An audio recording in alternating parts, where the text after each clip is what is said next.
ತಗೋ ನಮ್ಮ ಸಾಹಿತಿಗಳು ಅವತ್ತು ನಮ್ಮ ವಿರುದ್ಧ ಮಾತಾಡಿದ್ರು ಅಂದರೆ ಆಗ ನಮಗೆ ಬಲ ತುಂಬಿದವರು ತೇಜಸ್ವಿ. ಅಲ್ಲ ರೀ, ಕರ್ನಾಟಕ ಇತಿಹಾಸಕ್ಕೆ ಮಸಿ ಬೆಳೆದಿದ್ದಾರೆ ಅವರು. ಅವ್ರಿಗೆ ಮಸಿ ಬಳಿದಲ್ಲಿ ನೀನು ಪೇರಲೌಲಿ ಹಚ್ಬೇಕಾಗಿತ್ತ ಅಂತ ಕೇಳಿದಂಥವ್ರು. ನಾವು ಕೇಸ್ ಹಾಕಿಸ್ಕೊಳ್ಳೋಕ್ಕೂ ರೆಡಿ, ಜೈಲಲ್ಲಿ ಹೋಗಿ ಕೂತ್ಕೊಳ್ಳೋಕ್ಕೂ ರೆಡಿ. ನನಗೆ 2 ದಿವಸ ಊಟ ನೀರು ಕೊಡದಲ್ಲಿ ಇಟ್ಟಿದ್ರಲ್ಲ ಮೊನ್ನೆ ನಾಮಫಲಕ ಚಳವಳಿಯಲ್ಲಿ, ಹಂಗೆ ಯಾರಾದರೂ ಆಗಿದ್ರೆ ಬೇರೆಯವರಾಗಿದ್ದರೆ ಇನ್ನೊಂದು ದಿವಸ ಕನ್ನಡ ಅಂತ ಬೀದಿ ಬರ್ತಿರ್ಲಿಲ್ಲ. ಆದರೆ ನಾನು ಜೈಲಿಂದ ಬಂದು ಮಾರನೇ ದಿವಸನೇ ಬೀದಿ ಬಂದಿದ್ದೆ. ದೇಹದ ಕೊನೆಯ ಹನಿ ರಕ್ತ ಇರುವವರೆಗೂ ಕನ್ನಡ ಅಂತಲೇ ಸಾಯಬೇಕು ಅನ್ನೋ ತೀರ್ಮಾನ.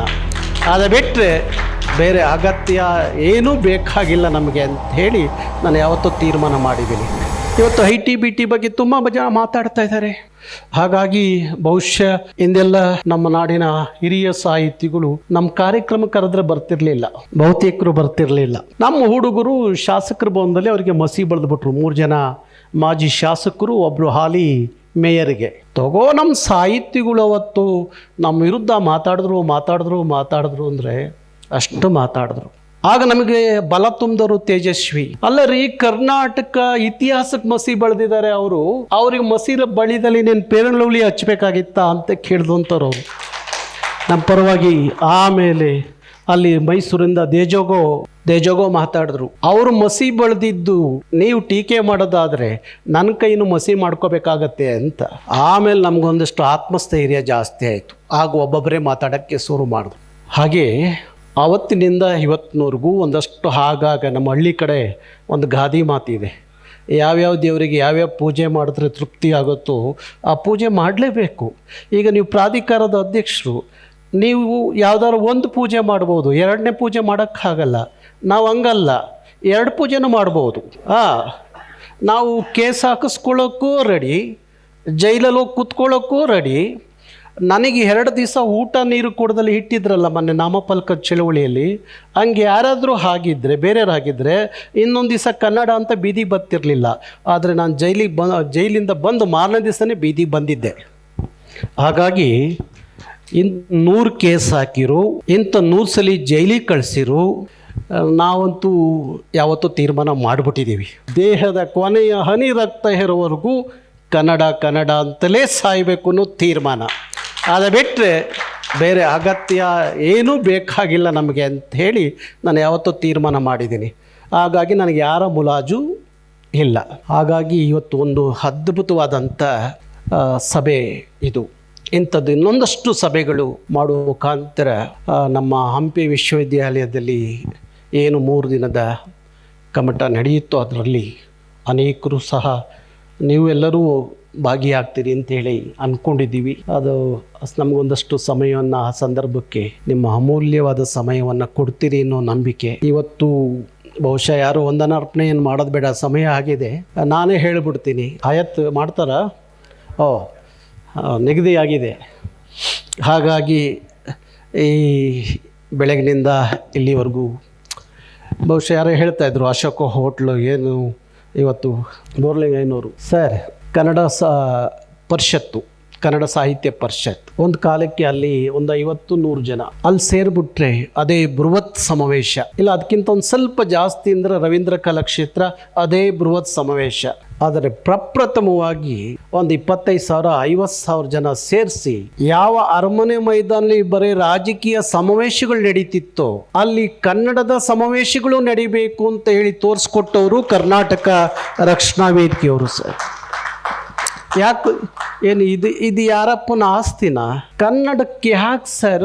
ಕನ್ನಡ ಯಾವತ್ತೂ ಸಂಭ್ರಮಿಸ್ಬೇಕು. ಕರ್ನಾಟಕದಲ್ಲಿ ಕನ್ನಡ ಸಂಭ್ರಮಿಸೋಕ್ಕೆ ಸಾಧ್ಯ ಇಲ್ಲ ಅನ್ನೋದಾದರೆ, ಕನ್ನಡಿಗರು ಸಂಭ್ರಮಿಸೋಕ್ಕೆ ಸಾಧ್ಯ ಇಲ್ಲ ಅನ್ನೋದಾದರೆ ಯಾರಿಗೋಸ್ಕರ ಕಟ್ಟಬೇಕು ಇದನ್ನು, ಈ ನಾಡನ್ನ ಅಲ್ವಾ?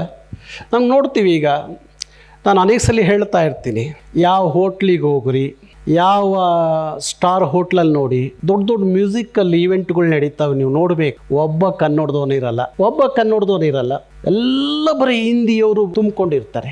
ನೋಡ್ರಿ, ಇಲ್ಲಿ ಎಲ್ಲರೂ ಸಂಭ್ರಮಿಸ್ತಾರೆ, ಸಡಗರಿಸ್ತಾರೆ, ವೈಭವಿಸ್ತಾರೆ.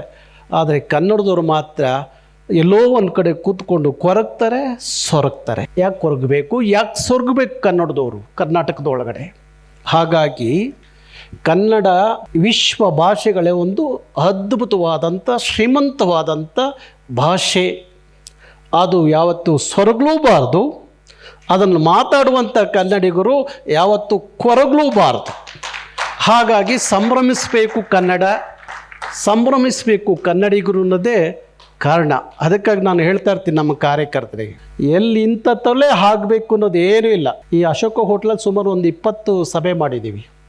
ಒಂದು ದಿವಸ ನಾನು ಭಾನುವಾರ, ಇವತ್ತು ಇದೇ ಭಾನುವಾರ ಇಲ್ಲಿ ಬರ್ತಾಯಿದ್ದೆ, ಇಲ್ಲೊಂದು ಮ್ಯೂಸಿಕಲ್ ನೈಟ್ ನಡೀತಿತ್ತು ಅಶೋಕ ಹೋಟ್ಲಲ್ಲಿ. ನಾನು ಬಂದೆ ಹೊಳಗಡೆ, ಅವಾಗಿನ್ನು ಹೊಸ್ದಾಗಿ ಬಂದಿದ್ದೆ ಅಶೋಕ ಹೋಟ್ಲಿಗೆ, ಹೊಸ್ದಾಗಿ ಅವತ್ತೇ ಬಂದಿದ್ದು. ಕಾಫಿಗೆ ಯಾರೋ ಕರೆದಿದ್ರು ಅಂತ ಕಾಫಿಗೆ ಅಂತ ಬಂದೆ. ಸೆಕ್ಯೂರಿಟಿ ಹೊಡ್ ಬಂದ, ಸರ್ ಕನ್ನಡ ಆಡಿಸ್ತೀನಿ ಸರ್ ಅಂದ. ನಾನು ಬಂದಿರೋದು ಕಾಫಿ ಶಾಪ್ಗೆ, ಕಾಫಿ ಕುಡ್ಲಿಕ್ಕೆ.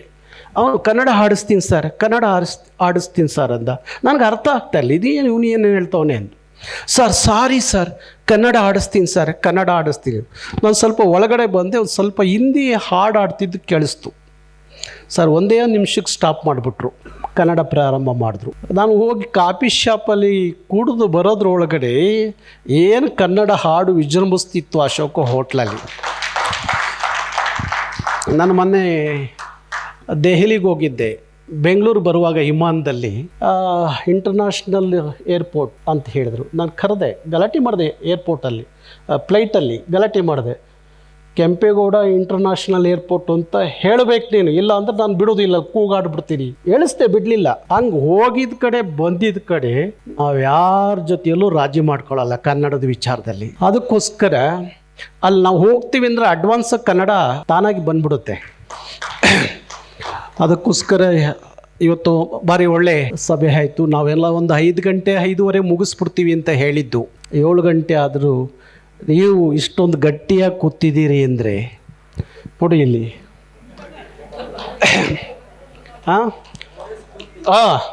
ಇಷ್ಟೊಂದು ಗಟ್ಟಿಯಾಗಿ ಕೂತಿದ್ದಾರೆ ಅಂದರೆ ಕನ್ನಡಕ್ಕೆ ಯಾವತ್ತೂ ಕೂತು ಬರಲ್ಲ ಸರ್, ಯಾವತ್ತೂ ಕನ್ನಡಕ್ಕೆ ಕೂತು ಬರಲ್ಲ.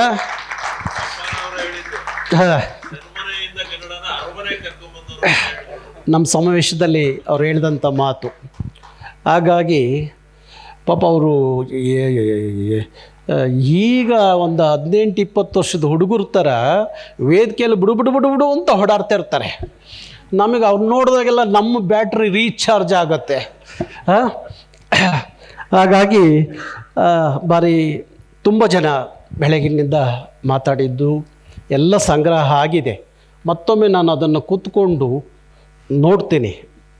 ಅವೆಲ್ಲ ವಿಚಾರಗಳನ್ನ ತಗೊಂಡು ಮತ್ತೊಂದಷ್ಟು ಈ ಥರ ಸಭೆಗಳು ಯಾವ್ಯಾವ ವಲಯದಿಂದ ಯಾರ್ಯಾರನ್ನ ಕರಿಬೇಕಾಗತ್ತೆ, ಕರೆದು ಸಮಗ್ರವಾದಂಥ ಒಂದು ಭಾಷಾ ನೀತಿ ಮತ್ತು ಯೋಜನೆ ಮಾಡೋದು ಅಷ್ಟೇ ಅಲ್ಲ. ಇಲ್ಲಿವರೆಗೂ ನೀವು ಹೇಳಿದ್ರಿ ತುಂಬ ಆ ಥರದ ಆಗೋಗಿದೆ, ಆಗಿಲ್ಲ ಅಂತ ಏನಲ್ಲ, ಆದರೆ ಅದು ಅನುಷ್ಠಾನ ಆಗಲಿಲ್ಲ ಅಂತ. ಇದನ್ನು ಅನುಷ್ಠಾನ ಆಗೋವರೆಗೂ ಬಿಡಬಾರ್ದು.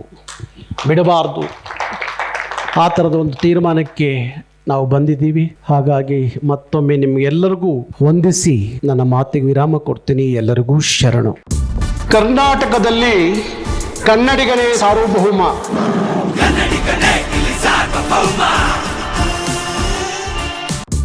ಕರ್ನಾಟಕದಲ್ಲಿ ಕನ್ನಡಿಗನೇ ಸಾರ್ವಭೌಮ.